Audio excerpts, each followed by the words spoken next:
ప్రతి ఒక్కరు కూడా తెలంగాణ రాష్ట్ర అసోసియేషన్ చేసే పక్షాన ధన్యవాదాలు తెలియజేస్తూ ఇక్కడున్న ప్రతి ఒక్కరు కూడా 5 లక్షల మందికి ఒక గుర్తుగా వచ్చింది ఇక్కడ ఈరోజు. అంటే మనం మాట్లాడే ప్రతి మాట, మనం ఇచ్చేటువంటి సందేశం అంతా కూడా 5 లక్షల మంది వింటున్నారు ఈరోజు.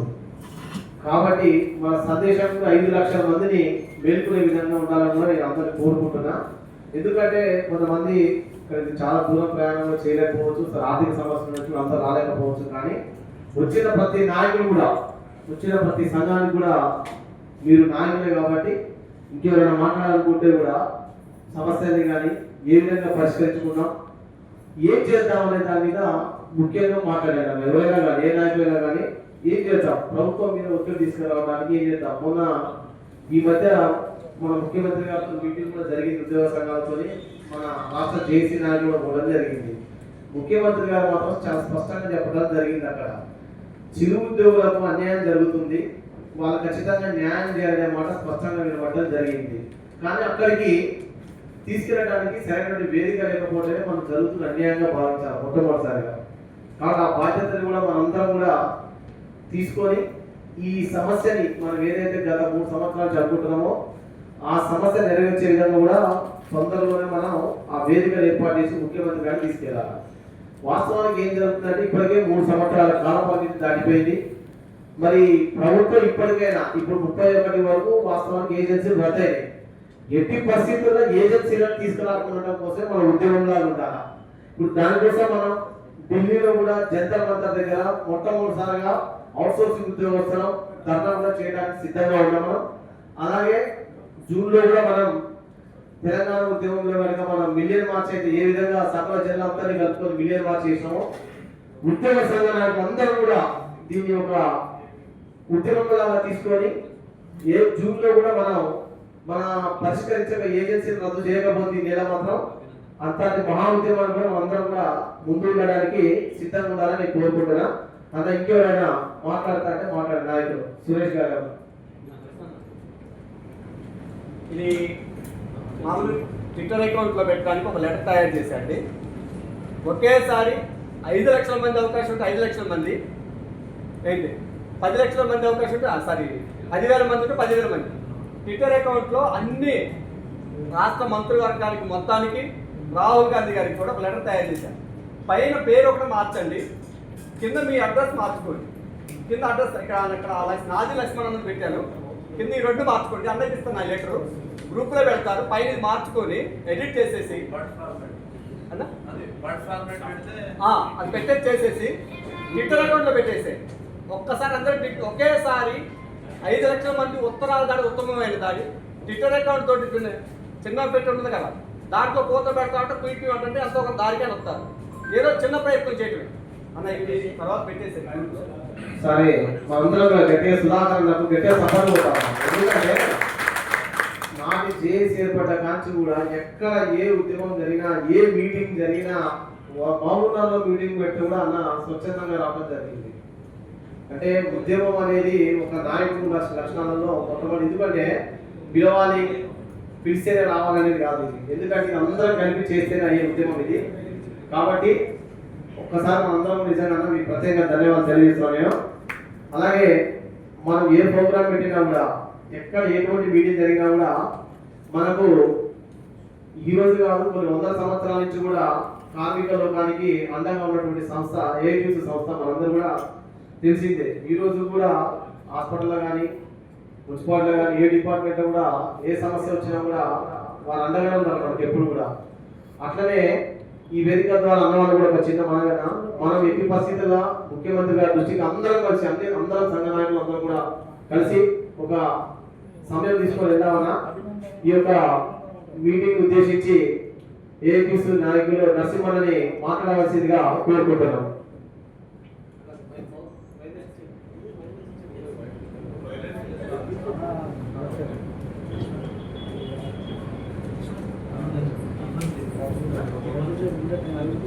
ఈనాటి ఈ రౌండ్ సమావేశానికి అధ్యక్షత వహిస్తున్నటువంటి జేఏసీ అధ్యక్షులు, అవుట్సోర్సింగ్ ఉద్యోగుల జేఏసీ అధ్యక్షులు లక్ష్మయ్య గారికి, అదేవిధంగా వేదికపై ఉన్నటువంటి ఐఎన్సీసీ నాయకుడు నాగన్న గౌడ్ గారికి ఇంకా మిత్రులు ఉన్నారు అందరికి కూడా ముందుగా ఏఐటీసీ రాష్ట్ర సమితి తరఫు నుంచి మీ అందరికీ ఏఐటీసీ తరఫున ధన్యవాదాలు తెలియజేస్తా ఉన్నాం. ఇవాళ సరే లక్ష్మయ్య గారు పాపం చాలా రోజుల నుంచి ఈ విషయం పైన ఉన్నటువంటి విషయాన్ని ప్రభుత్వం దృష్టికి తీసుకుపోవడానికి అనేక ప్రయత్నాలు జరుగుతూ ఉన్నాయి. అందులో భాగంగా ఇది ఒక రౌండ్ టేబుల్ సమావేశం. ఈ సమావేశంలో మనం అందరం మాట్లాడుకున్నటువంటి విషయాలు స్పష్టంగా ఒక్క విషయం స్పష్టంగా ఒకటి ఏంటంటే మనం కనీసం ఒక కార్పొరేషన్ ఏర్పాటు చేసి కార్పొరేషన్ ద్వారా జీతాలు ఇవ్వాలనేది ముఖ్యమైనటువంటి డిమాండ్. అంతకంటే ముందు ఒక కొద్దిగా మనం వెనక్కి చూస్తే దాదాపుగా 2003, 2004, 2005 ప్రాంతం నుంచి అవుట్ సోర్సింగ్ సిస్టమ్ అనేది రాష్ట్రంలో ఇంట్రొడ్యూస్ అయింది. అప్పుడు ఉమ్మడి ఆంధ్రప్రదేశ్ ఉంది, తెలంగాణ ఏం లేదు. అవుట్ సోర్సింగ్ సిస్టమ్ ఏర్పడినప్పుడు మనం ఒక్కసారి గమనించాలి. ఇది కార్పొరేషన్ ఒకటి మనం ఆల్రెడీ నడుస్తుంది, దానిపైన మనం మాట్లాడుతున్నప్పుడు కూడా ఈ జీతాలకు సంబంధించినటువంటి అంశాలపైన మనం ఒక్కసారి ఆలోచించుకోవాలి. నాకు తెలిసి ఇప్పుడు అందరికీ జీవో నెంబర్ 60 ప్రకారం జీతాలు వస్తున్నాయి. ఎవరికైనా 63 ప్రకారం వస్తే అదృష్టవంతులు. ఒక్కసారి 63 జీవోలు ఎవరైనా దాదాపు 60 జీవో ప్రకారం జీతాలు వస్తున్నాయి ప్రజెంట్. మరి ఈ 60 జీవో రావడానికి గల కారణాలు ఇవన్నీ మనకు అందరికి తెలిసినటువంటి విషయాలే. కానీ అవుట్ సోర్సింగ్ సిస్టమ్ ఏర్పాటైనప్పుడు అవుట్ సోర్సింగ్ ఉద్యోగుల్ని రెగ్యులర్ పోస్టుకి అగెనిస్ట్ గా అవుట్ సోర్సింగ్ పోస్ట్ క్రియేట్ చేసింది రాష్ట్రంలో. సార్ దాదాపుగా కొన్ని డిపార్ట్మెంట్ రెగ్యులర్ పోస్ట్ ఆగే అవుట్ సోర్సింగ్ పోస్ట్ ఎత్తేస్తున్నారు కూడా. రెగ్యులర్ పోస్ట్ అగెనిస్ట్ గా అవుట్ సోర్సింగ్ పోస్ట్ క్రియేట్ చేసినటువంటి సందర్భంలో అవుట్ సోర్సింగ్ గైడ్ లైన్స్ ఇచ్చారు 2005 ఇంకా ఉండేవో లేదో చూడాలి. నా దగ్గర ఉన్న అవుట్ సోర్సింగ్ గైడ్ లైన్స్ ఇచ్చారు. అవుట్ సోర్సింగ్ గైడ్ లైన్స్ ఏముంది, ఉమ్మడి ఆంధ్రప్రదేశ్ ఉన్నంత వరకు అవుట్ సోర్సింగ్ గైడ్ లైన్స్ ప్రకారం జీతాలు ఉన్నాయి. నేను చెప్తున్నాను ఎందుకంటే ఇప్పుడు కార్పొరేషన్ ఒకటి డిమాండ్, కనీసం జీతాల విషయం కూడా రాబోయే పిఆర్లో దాన్ని కూడా మనం రెక్టిఫై చేసుకోవాల్సిన అవసరం ఎంతైనా ఉంది. అందులో ఏముంది, రెగ్యులర్ ఉద్యోగుల బేసిక్ వేతనం అవుట్ సోర్సింగ్ ఉద్యోగం ఉండాలనేది out sourcing guide lines. Out sourcing system తీసుకొచ్చినప్పుడు వచ్చినటువంటి గైడ్ లైన్స్ రెగ్యులర్ ఉద్యోగి యొక్క బేసిక్ వేతనం అవుట్ సోర్సింగ్ ఉద్యోగం ఉండాలి అనేది గైడ్ లైన్స్. కానీ నిజంగా ఉమ్మడి ఆంధ్రప్రదేశ్ వరకు రెగ్యులర్ ఉద్యోగ జీతాలు తక్కువ ఉన్నాయి. రెగ్యులర్ ఉద్యోగుల జీతాలు తక్కువ ఉన్నాయి కాబట్టి అవుట్ సోర్సింగ్ ఉద్యోగులకు కూడా అదే జీతం ప్రకారం జీతాలు వచ్చినాయి. కానీ తెలంగాణ రాష్ట్రం ఏర్పడ్డాక మాత్రం రెగ్యులర్ ఉద్యోగుల జీతాలు బాగా ఎక్కువ హై లెవెల్లో పెరిగాయి. కానీ అవుట్ సోర్సింగ్ ఉద్యోగులకు ఏమొచ్చింది, ఫస్ట్ జీవో నెంబర్ 14, దాని ప్లేస్లో జీవో నెంబర్ 60, అంతే కదా. 14 తర్వాత జీవో నెంబర్ 60. మేమంతా అప్పుడు చాలా కింద మీద పడి కొట్టి అరిగి తిరిగి ఎవరికి కూడా అప్పుడున్నటువంటి పరిస్థితుల్లో ఎవరి మంత్రులు చర్యల పరిస్థితుల్లో లేదు. ముఖ్యమంత్రి గారికి కలిసే సిచ్యువేషన్ అసలు లేదు రాష్ట్రంలో. కానీ ఏమైంది, ఇప్పుడు జీతం ఒకటే ఒక మాట మనం చెప్పగలుగుతాం. ఉదాహరణకు రెగ్యులర్ ఉద్యోగికి రావాల్సినటువంటి జీతం ఎంత ఉంది, బేసిక్ ఎంత ఉంది, అదే కాంట్రాక్ట్ ఉద్యోగి బేసిక్ ఎంత ఉంది. చాలా సందర్భాల్లో చెప్పుడు 2-3 విషయాల్లో స్పష్టమైంది. ఉదాహరణకు కరోనా టైంలో అంతకుముందు చాలా సందర్భంలో చెప్పినాం, గాంధీ హాస్పిటల్లో పనిచేస్తున్నటువంటి షాపులు పదే అప్పటికే చాలా ఆందోళన చేసినాం. బిల్డింగ్ 8th ఫ్లోర్ ఎక్కినాం, మా జీతాలు దుగుదాం అని చెప్పి అందులో కేసులన్నీ ఇవంతా అయింది. అయినాక ఇంకా సరే అరిసి చాలా మేము ఆగిపోయాం. ఎంత చెప్పినా అది గట్టుకు పరిగిన కుక్కలాగానే అయిపోయింది మా పరిస్థితి. ఎంత చెప్పినా వాళ్ళకి అర్థం కాలే. కానీ కరోనా సమయంలో రెగ్యులర్ ఉద్యోగులు అవుట్ సోర్సింగ్ లో ఒక 200 మంది స్టాఫ్ నర్సులు తీసుకున్నారు. అప్పటిదాకా పనిచేస్తున్నటువంటి అవుట్ సోర్సింగ్ స్టాఫ్ నర్స్ ఏమో 19,500 జీతం ఉంది. అప్పుడు తీసుకున్నటువంటి అవుట్ సోర్సింగ్ స్టాఫ్ నర్స్ 25,240 రూపాయలు వచ్చింది. ఏ రకంగా వచ్చింది 25,240 రూపాయలు? జస్ట్ కనీసం ఆ పక్క పరిస్థితుల్లో ఎవరో చూసింది ఏంటంటే out sourcing regular PRC book చూసి రెగ్యులర్ ఉద్యోగ బేసిక్ మాత్రం అందులో ఫిక్స్ చేసారు 25,240. దానికోసం మళ్ళీ కొట్లాడితే మళ్ళా ఈ అవుట్ సోర్సింగ్ వల్ల కూడా 25,240 చేసింది. కానీ ఆ తర్వాత ఏం చేసింది అంటే ఇప్పుడు మళ్ళీ ఇప్పుడు పిఆర్సీ వెళ్తే ఇప్పుడు రెగ్యులర్ ఉద్యోగ బేసిక్ 33,000 ఉంటే దాని 36,000 ఉంటే 36,000 outsourcing regular staff nurse basic 35,000 ఉంటే same outsourcing staff nurse 25,000 గాంధీలో ఉంది, 22,550 చేస్తారు. సేమ్ స్టాఫ్ నర్సే. నేను ఉదాహరణ ఒకరిద్దరు చెప్తున్నాను, ఇంకా అంత సేమ్ అదే పరిస్థితి. ఈవెన్ లాస్ట్ జీవో నెంబర్ 60 ఉన్నటువంటి 3 కేటగిరీలు అప్పటిదాకా కనీసం 4 కేటగిరీలు అంతకుముందు 4 కేటగిరీలు 3 కేటగిరీలు చేసారు. 3 కేటగిరీలు కూడా కనీసం బేసిక్ అనే పదం ఎక్కడా లేదు. ఎంత వివక్ష అంటే సరే మనం నిజంగా అవుట్సోర్సింగ్ ఉద్యోగిని రెగ్యులర్ ఉద్యోగిగా బేసిక్ ప్లస్ రెగ్యులర్ ఉద్యోగి ప్లేస్ లో మనం తీసుకున్నాం. మళ్ళీ సేమ్ క్వాలిఫికేషన్స్ అంటే కొద్దిమంది 4th క్లాస్ వాళ్ళకు లేకపోతే ఉంటాయి కానీ అందరికి ఏ పోస్ట్ తీసుకున్నా కూడా అందరికి సేమ్ పోస్ట్ ప్రకారం క్వాలిఫికేషన్ ప్రకారం తీసుకున్నాం. మధ్యలో కొంతమంది దళారులు అవి చేస్తే వాళ్ళు చేస్తుండొచ్చు కానీ ఎవరిద్దరు కానీ దాదాపుగా అందరికి ఏ క్వాలిఫికేషన్ రెగ్యులర్ చేయకుండా అదే క్వాలిఫికేషన్ ప్రకారం తీసుకున్నారు. అదనంగా తీసుకున్నది ఏంటంటే డబ్బులు తీసుకుని కూడా పెట్టుకున్నారు. చాలా దగ్గర క్వాలిఫికేషన్ ఉన్నప్పుడు కూడా మనం డబ్బులు తీసుకుని పెట్టుకున్నారు. కాబట్టి ఏజెన్సీ నియమించుకునేది అట్లా పెట్టుకున్నటువంటి ఉద్యోగుల్ని ప్రభుత్వం దానికి ఒక చిత్తశుద్ధి లేకపోవడం వల్ల, దానికి కరెక్ట్ ఆలోచన లేకపోవడం వల్ల తీవ్రంగా దాదాపు 5 లక్షలు ఓన్లీ స్టేట్ గవర్నమెంట్ పరిధిలో పనిచేస్తున్నటువంటి వాళ్ళు 5 లక్షలు దాకా ఉన్నారు. ఇంకా స్టేట్ గవర్నమెంట్ ఇంకా మీ ఇప్పుడు వచ్చినటువంటి పోర్టల్లో కలిపిన వాళ్ళు చాలా మంది ఉన్నారు. ఎన్హెచ్ఎం లో పనిచేస్తున్న దాదాపు 20-25 మంది పోర్టల్లో కలపట్లేదు. తర్వాత ఇంకా మిషన్ పేరుతో దాదాపు ఉన్నారు, వాళ్ళు కలపట్లేదు. ఇంకా కొన్ని డిపార్ట్మెంట్ లో విధానంలో కలపలేదు వాళ్ళ రోజుల్లో. అట్లా చాలా డిపార్ట్మెంట్ లో పోర్టల్లో కలపలేని వాళ్ళు ఉన్నారు. పోర్టల్లో కలపడానికి వాళ్ళకి భయం ఉంది. అసలు వీళ్ళు అవుట్ సోర్సింగ్ ఉద్యోగుల, థర్డ్ పార్టీ ఉద్యోగుల, లేదంటే కాంట్రాక్ట్ ఉద్యోగుల ఏది సిస్టమ్ కూడా తెలిసినటువంటి పరిస్థితి లేదు. నేను ఎందుకు ఆలోచిస్తున్నట్టే మీరు మిషన్ భగీరథలో దాదాపు 15,000 మంది పనిచేస్తున్నారు. వాళ్ళకు ఎక్కడ లేదు జీవో. మిషన్ భగీరథ అనేది construction and maintenance. Mission Bhagiratha అనేది కన్స్ట్రక్షన్ అండ్ మెయింటెనెన్స్. కన్స్ట్రక్షన్ ఎప్పుడో అయిపోయింది, ఇప్పుడు మెయింటెనెన్స్ ఉంది. కానీ ఇప్పటికీ కన్స్ట్రక్షన్ జీవో ప్రకారం తీర్చిస్తున్నారు. దాదాపు చాలా మంది ఉన్నారు ఇట్లాగా సేమ్ చాలా మంది వాళ్ళు కూడా మేము చెప్తా ఉన్నాం పోరాటాలు చేయాలి కానీ సోషల్ మీడియాలో బాగా యాక్టివ్ ఉంటారు. కానీ చాలాసార్లు ప్రయత్నం చేసినది కూడా కింది నుంచి మీ దగ్గర వాళ్ళంతా హాయి ఏసీలో ఉన్న అధికారులు వాళ్ళకందరూ కూడా తెలుసు అన్యాయం జరుగుతున్నది. కానీ ఆ మెగా చాలా పెద్ద పెద్ద సంస్థలు ఉన్నాయి. అందులో ఉన్నటువంటి సంస్థలు తెచ్చింది కారణం కాదు. మెగా కృష్ణారెడ్డిది ఒకటి ఉంది, తర్వాత ఎల్లారెడ్డిది ఒకటి ఉంది. అట్లా పెద్ద పెద్ద సంస్థలు ఉన్నాయి. వాళ్ళు ఎవరు టచ్ చేసినోడు లేడు, వాళ్ళు అడిగేటోడు కూడా లేడు. దానికి జీతం ఎందుకు తగ్గిస్తున్నాడు అడిగేటోడు లేడు. బల్క్ కాంట్రాక్ట్ ఇచ్చినోడు చాలా తక్కువ జీతాలు. మళ్ళీ అందరూ ఐటీ చేసినోడు, ఎలక్ట్రీషియన్లు, ఫిట్టర్లు, ప్లంబర్లు, క్వాలిఫైడ్ అందరూ కూడా. ఇట్లా నేను ఉదాహరణకు కొన్ని డిపార్ట్మెంట్ చెప్తా ఉన్నా. ఏంటంటే ఈ రాష్ట్రంలో ఒకవైపు మళ్ళా పిఆర్సీ రాబోతా ఉంది. మనం అడుగుతున్నటువంటి డిమాండ్ న్యాయమైనటువంటి డిమాండ్ మనకు కార్పొరేషన్ ఏర్పాటు చేయాలని చెప్పి. అది మనకు ఉపయోగం కాదు, ప్రభుత్వానికి ఉపయోగం. మనకేం కాదు, దాని వల్ల మనకేం రూపాయలు రాదు, ప్రభుత్వానికి ఉపయోగం. ప్రభుత్వానికి మంచి సలహా ఇస్తా ఉన్నాం మనం చేస్తాం. దాంతో పాటు మనం కోరుకుంటున్నటువంటిది నిజంగా అయితే రెగ్యులర్ చేయాలి. అవుట్సోర్సింగ్ ఉద్యోగులు అనేది న్యాయబద్ధంగా అయితే రెగ్యులర్ చేయాలి. చాలా కేసులు ఉన్నాయి, చాలా ప్రయత్నాలు చేసినాం, రెగ్యులర్ చేయాలి. అప్పటిదాకా మనం అడుగుతున్నటువంటి కనీస వేతనం రెగ్యులర్ ఉద్యోగి వచ్చే కనీస బేసిక్ వేతనం అవుట్సోర్సింగ్ ఉద్యోగులు ఇవ్వాలనేది మనం తప్పకుండా డిమాండ్ చేయాలి. అది ఉన్నటువంటి సిస్టమ్ ని ఒక దారి మళ్ళించు దారి పోయింది. అట్లీస్ట్ మనకు మినిమం వేజ్ కూడా రావాలన్నటువంటి పరిస్థితి రాష్ట్రంలో ఇంకా అవుట్సోర్సింగ్ ఉద్యోగులు ఎదుర్కొంటా ఉన్నారు. ఇవి ముఖ్యమైనటువంటి డిమాండ్స్. మేము కూడా చాలా సందర్భంలో చాలా సందర్భంలో అడుగుతా ఉన్నాం, పోరాటం చేస్తా ఉన్నాం. కానీ ఒక వేదిక ఏర్పడింది అవుట్సోర్సింగ్ ఉద్యోగులు. మాకు దగ్గరగా అది అవుట్సోర్సింగ్, కాంట్రాక్ట్, రెగ్యులర్ అన్ని ఉద్యోగులు ఉంటారు కాబట్టి అందరి విషయాలు మాట్లాడుతున్నాం.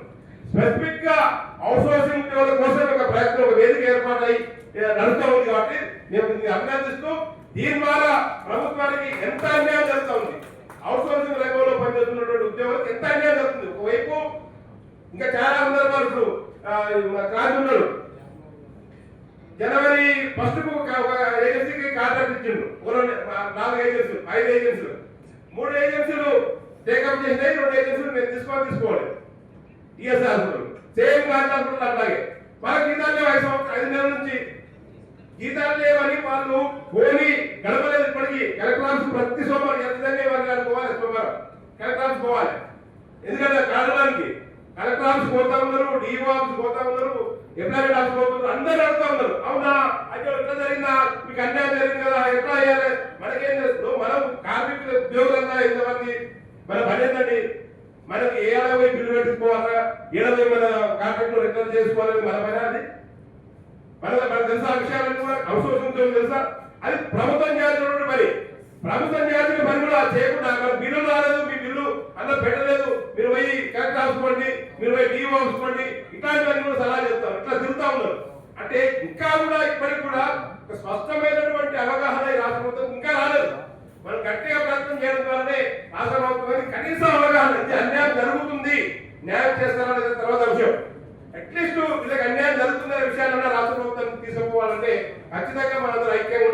గట్టిగా పోరాటం చేయాలా.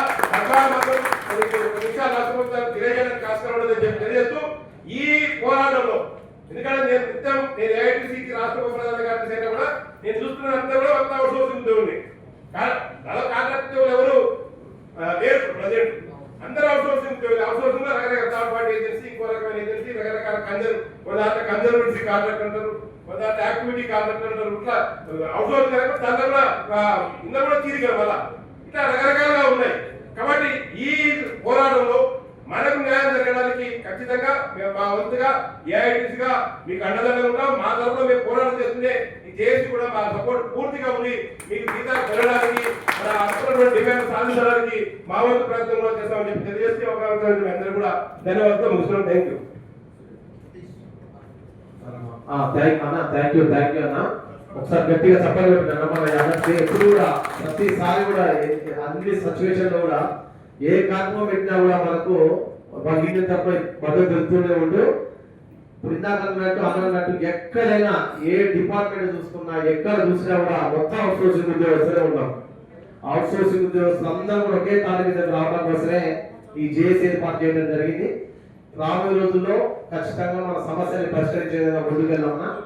ఇప్పుడు నిజామాబాద్ యూనివర్సిటీ తెలంగాణ యూనివర్సిటీ నుంచి అధ్యక్షులు సురేష్ గారు మాట్లాడతారు.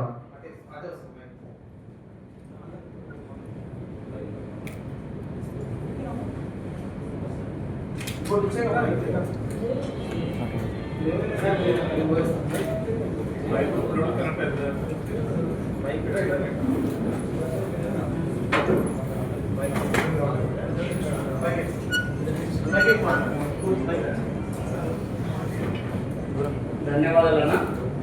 ఈరోజు పొరుగు సేవల సిబ్బంది రాష్ట్ర జేఏసీ ఆధ్వర్యంలో రౌండ్ టేబుల్ సమావేశానికి ఇచ్చేసినటువంటి పెద్దలందరికీ, అదేవిధంగా నాతోటి ఉద్యోగులందరికీ కూడా నమస్కారం తెలియజేస్తా ఉన్నాను. ఈరోజు ఈ సమావేశం ముఖ్య ఉద్దేశం ఏంటిదంటే, మనకు జరుగుతున్న అన్యాయాన్ని ప్రభుత్వం దృష్టికి తీసుకెళ్ళాలి, ప్రభుత్వం ద్వారా మనం ఏ విధంగా సాధించుకోవాలి అనే దానిపైన ఈ యొక్క సమావేశం ఏర్పాటు చేయడం జరిగింది. ముఖ్యంగా నా ఉద్దేశం ఏంటిదంటే, మనం 5 లక్షల మంది ఏ రోజైతే ఏకతాటిపై రామో అప్పటి వరకు ఈ యొక్క ప్రభుత్వాలు వస్తూ ఉంటాయి, పోతూ ఉంటాయి, మనల్ని వాడుకుంటారు తప్ప మనకి ఎలాంటి మంచి చేయడానికి వాళ్ళు ముందుకు రారని నేను తెలియజేస్తా ఉన్నాను. ఈ సందర్భంగా నేను తెలంగాణ యూనివర్సిటీ అవుట్సోర్సింగ్ ఉద్యోగుల సంఘానికి ప్రెసిడెంట్గా వహిస్తున్నాను. నా పేరు భట్టు సురేష్. నేను గత 16 సంవత్సరాలుగా తెలంగాణ యూనివర్సిటీలో పనిచేస్తూ ఉన్నాను. తెలంగాణ యూనివర్సిటీలో 276 మంది పనిచేస్తూ ఉన్నారు. మేము గత 16 సంవత్సరాలుగా పోరాటం చేసి ఏ రోజు కూడా మాకు జీతాలు 5వ తారీఖు దాటనివ్వము. మేము 1వ తారీఖు రోజు 2వ తారీఖు రోజు సాధించుకుంటాము. ఖచ్చితంగా 2వ తారీఖు రోజు మాకు జీతాలు పడతాయి. ఇలా ఏకతాటిపై ఉంటే ఏదైనా సాధించగలుగుతామని మీ అందరికీ నేను తెలియజేస్తా ఉన్నాను. ఈ సందర్భంగా మాకు 6063 జీవో ప్రకారం జీతాలు ఇస్తుంది సార్. మరి ఈ విధంగా నేను రాష్ట్ర జేఏసీకి నా తరఫు నుంచి ఒక 2 రిక్వెస్ట్ చేయదలుచుకున్నాను. మీరు ముఖ్యంగా ఏదైనా మా ఉద్దేశంగా మాట్లాడే సందర్భంలో మీరు రాష్ట్ర జేఏసీ తీసుకున్న నిర్ణయాన్ని రాష్ట్రంలో ఉన్న 5 లక్షల మందికి చేరే విధంగా తెలియజేయండి. మీరు 33 జిల్లాలు తిరగండి.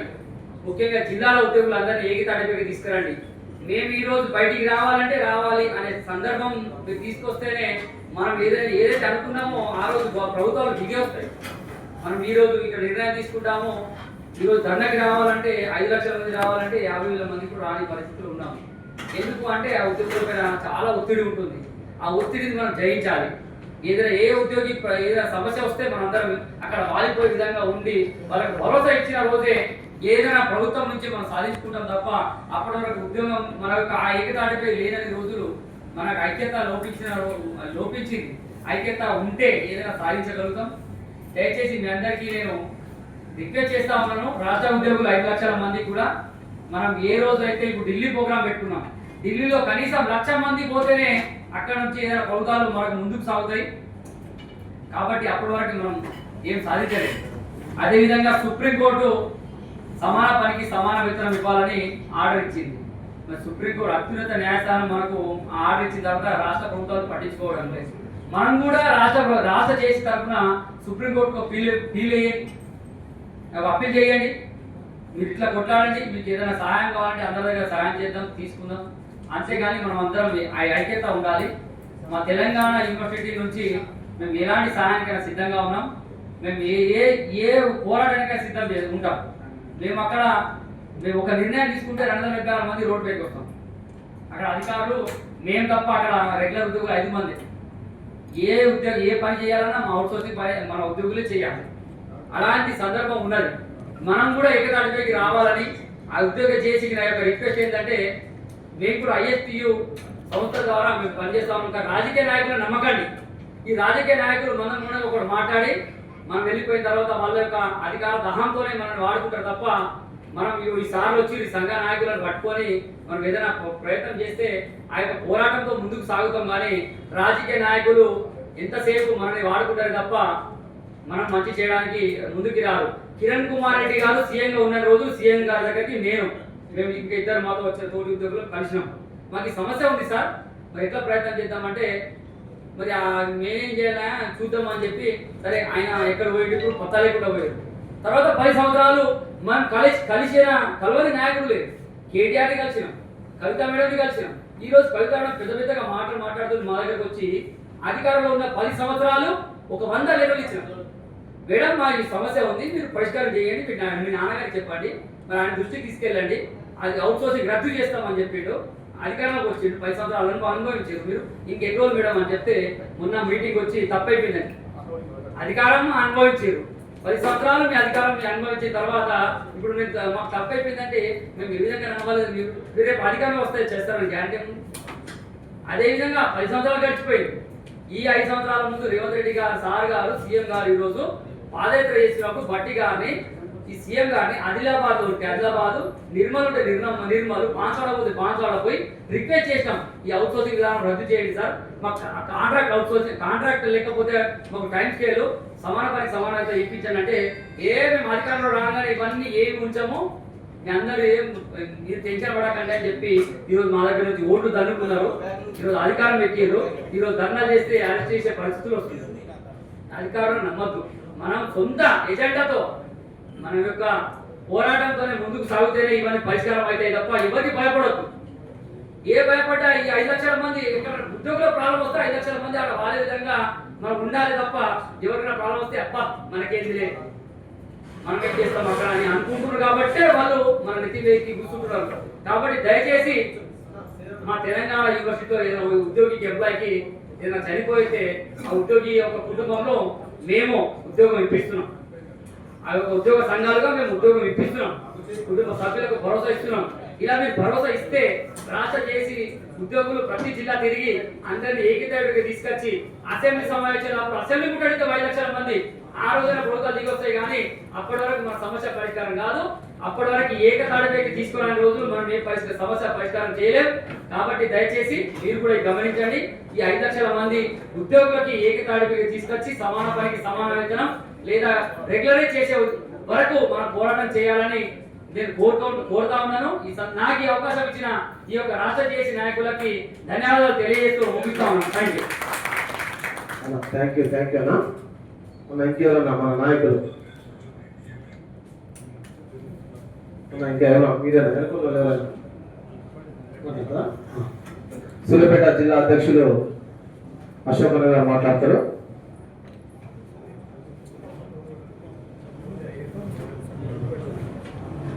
ఇక్కడికి వచ్చిన ప్రతి ఒక్కరికి వారందరికీ నమస్కారాలు. నేను సూర్యాపేట జిల్లా జేఏసీ అధ్యక్షులుగా నియమించబడి ఆ యొక్క బాధ్యత నిర్వహిస్తున్నాను. ఈ యొక్క అవుట్సోర్సింగ్ వ్యవస్థపై ప్రతి ఒక్కరికి చిన్న చూపు ఉంది. ముఖ్యంగా అవుట్సోర్సింగ్ ఉద్యోగులకే ఐక్యత లేకుండా ఉన్నది.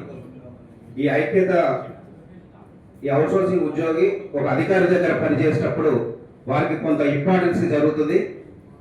ఒక ఆఫీస్లో ఒక 60 మంది అవుట్సోర్సింగ్ ఉద్యోగులు ఉన్నట్లయితే ఒక 10 మందికి ఇంపార్టెన్స్ ఉంటుంది ఆ వ్యవస్థలో. అంటే ఒక మెయిన్ ఉద్యోగి డ్రైవర్కి, డేటా ఆపరేటర్కి ఇట్లా కొంతమందికి ఇంపార్టెన్స్ ఉన్నప్పుడు మన ఉద్యమాన్ని వారు నిర్వీర్యం చేయడం జరుగుతుంది. దయచేసి మిత్రులు గమనించాలి.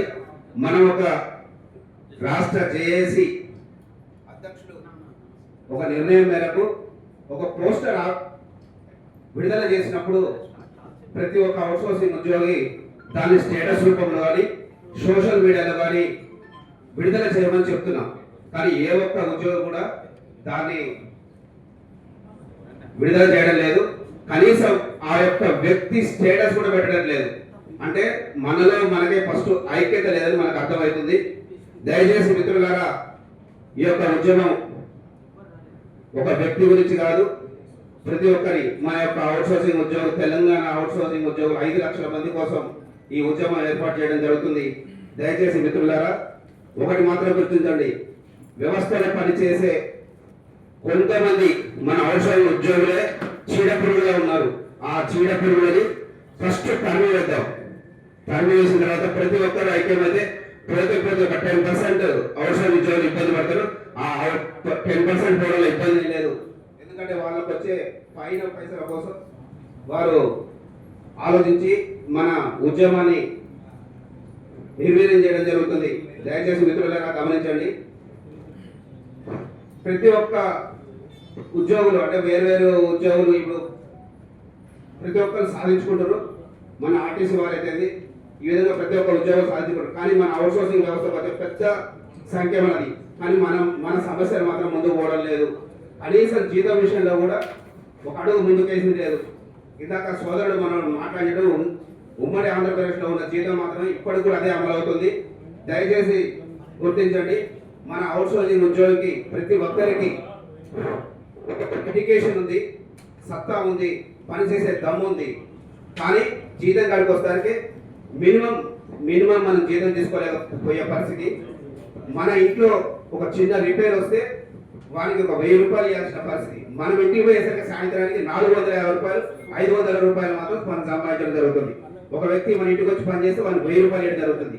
అంటే మనం ఒక ఆఫీసర్ దగ్గర కండిషన్ గా పనిచేస్తూ చట్టబద్ధతతో ఉండి పనిచేసే వారికి ఏమో 400 రూపాయలు 300 రూపాయలు ప్రతిరోజు పడితే ఒక అడ్డ మీద కూలీకి మాత్రం 1000 రూపాయలు 1200 రూపాయలు జస్ట్ హాఫ్ డేకి మనం ఇవ్వాల్సిన పరిస్థితి వస్తుంది. ఆ 1000 రూపాయలు అనేది మనం అప్పు చేసే పరిస్థితి ఈ రోజులలో ఉన్నది. దయచేసి మిత్రులారా గమనించండి, ఇది ఒక్కరి కోసం కాదు, ప్రతి ఒక్కరి కోసం అందరూ కలిసి ఈ యొక్క ఉద్యమాన్ని ప్రతి ఒక్క ప్రోగ్రాన్ని పరిపూర్ణంగా శక్తివంతంగా తనదైన శైలి అందరూ విజయవంతం చేస్తారని పేరున ఇక్కడ వచ్చిన వారందరికీ ధన్యవాదాలు. థ్యాంక్ యూ అన్న. ఇంకా మన ఇంకా సంఘ నాయకులు మా పేరన్నా, మీ పేరు మీరు చెప్పి మాట్లాడండి.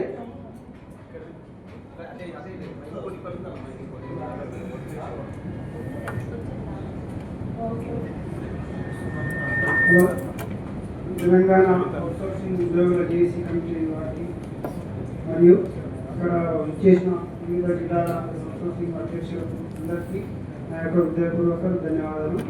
నేను ట్రెజరీ డిపార్ట్మెంట్లో జిల్లా ట్రెజరీ నారాయణపేట కార్యాలయంలో డాటా ఎంట్రీ ఆపరేటర్గా పనిచేస్తున్నాను. ఇప్పటి వరకు 14 నెలల నుంచి మాకు ఇంతవరకు శాలరీస్ రాలేదు, కంటిన్యూషన్ రాలేదు. ప్రభుత్వానికి 12 మార్కులు నిర్ణయించినాము, అడ్రస్ ఇచ్చినాము, ఏమి ఇచ్చినా వాళ్ళు స్పందిస్తారు. మాకు మా దగ్గర దాదాపు వికలాంగులు ఉన్నారు, వితంతువులు ఉన్నారు. 14 నెలల నుంచి ఎవరికి ఇంతవరకు శాలరీస్ రాలేదు. 14 మంత్స్ కంటిన్యూషన్ రాలేదు. మార్చి 25 వరకు వచ్చింది. 84 మంది ఉన్నాం. 74 కలుపుకొని 24 మంది. ప్రస్తుతం 24 మందికి రాలేదు. అందరు మా డిపార్ట్మెంట్ ఎన్నిసార్లు ఎంత ఇంతవరకు మాకు శాలరీ రాలేదు, అసలు కంటిన్యూషన్ ఇవ్వడం లేదు. అందుకని మేము మా సమస్యలు నిర్ణయించుకోవడానికి కావడం జరిగింది. జేఏసీ కమిటీ వారు అందరూ స్పందించి మాకు న్యాయం చేయగలరని మా యొక్క ఈ అవకాశం ఇచ్చినందుకు ధన్యవాదాలు.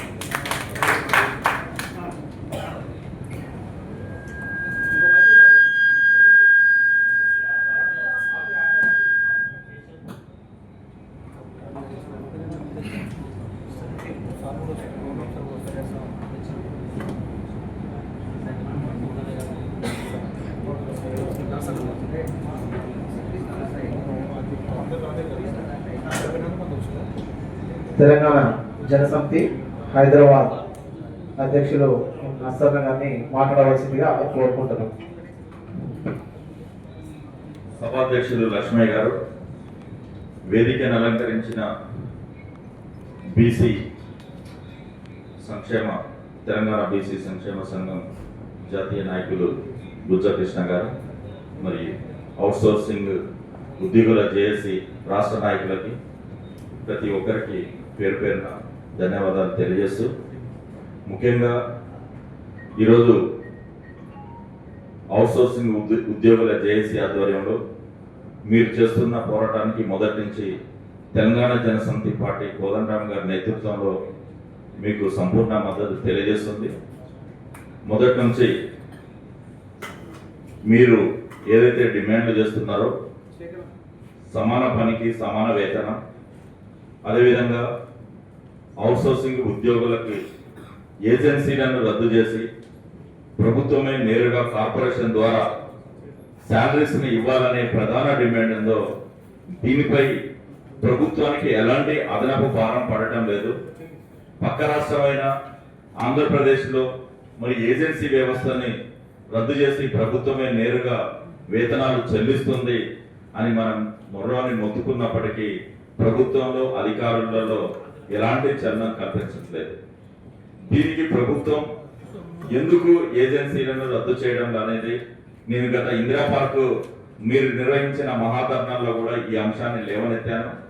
దీనిపైన మనం ఒక సమగ్రమైనటువంటి అధ్యయనం చేయాలి. ఏజెన్సీ వ్యవస్థను రద్దు చేయకపోవడానికి గల కారణాలను కూడా మనం పిన్ టు పిన్ పాయింట్ మనం ప్రభుత్వానికి నివేదిక ఇస్తే బాగుంటుంది నా అభిప్రాయం. దీంట్లో ఎంత అవినీతి జరుగుతుంది, ఎవరెవరికి మరి ఏజెన్సీ వ్యవస్థ రద్దయిపోతే ఆదాయాలు పోతాయో వాళ్ళందరూ కూడా దీన్ని అడ్డుకుంటున్నారు. దీనిపైన మనం బాగా ఫోకస్ పెట్టాల్సిన అవసరం ఉందని నేను అభిప్రాయపడుతున్నాను. అదేవిధంగా మీరు ఈ రౌండ్ టేబుల్ సమావేశం ద్వారా జంతర్ మంతర్ దగ్గర ఈ అంశాన్ని ఢిల్లీ స్థాయిలో కూడా తీసుకెళ్లాలని ఏదైతే నిర్ణయించారో దాన్ని స్వాగతిస్తున్నాం. దానికి కూడా మా సంపూర్ణ మద్దతు ఉంటుందని తెలియజేస్తున్నాం. మీ సమస్యల కోసం అవుట్సోర్సింగ్ ఉద్యోగుల పక్షాన అవుట్సోర్సింగ్ మీరు చేస్తున్నటువంటి ఏదైతే ప్రభుత్వం నడవడానికి చేదోడు వాదోడుగా మరి పర్మనెంట్ ఉద్యోగుల కంటే ఎక్కువ శ్రమ పడుతున్నారు, వారికంటే ఎక్కువ సమయం మీరు మరి ప్రభుత్వానికి సేవలు అందిస్తున్నారు. ప్రభుత్వ పథకాలు ఏది అమలు కావాలన్నా, ప్రభుత్వం చేపడుతున్నటువంటి సంక్షేమ పథకాలు పేదలకు అందాలన్నా మరి మన శ్రమ మన సమయం చాలా అవసరం ఈ ప్రభుత్వానికి ఉన్నది. కాబట్టి ఈ సమస్యల పరిష్కారాన్నింటికి మీరు చేసే పోరాటాలన్నింటికి తెలంగాణ జనసమితి అండదండగా ఉంటూ మీ పోరాటంలో పాల్గొంటుందని హామీ ఇస్తూ కోదండరామ్ గారు ప్రత్యేకంగా మమ్మల్ని పంపించారు. పార్టీ ప్లీనరీ సమావేశాలు రేపు ఉన్నందున సార్ బిజీగా ఉన్నాడు, దానివల్ల రాలేకపోయాడని తెలియజేస్తూ, మీరు చేసిన ఏ నిర్ణయానికైనా మా పార్టీ తరఫున మద్దతు ఉంటుందని తెలియజేస్తూ ధన్యవాదాలు.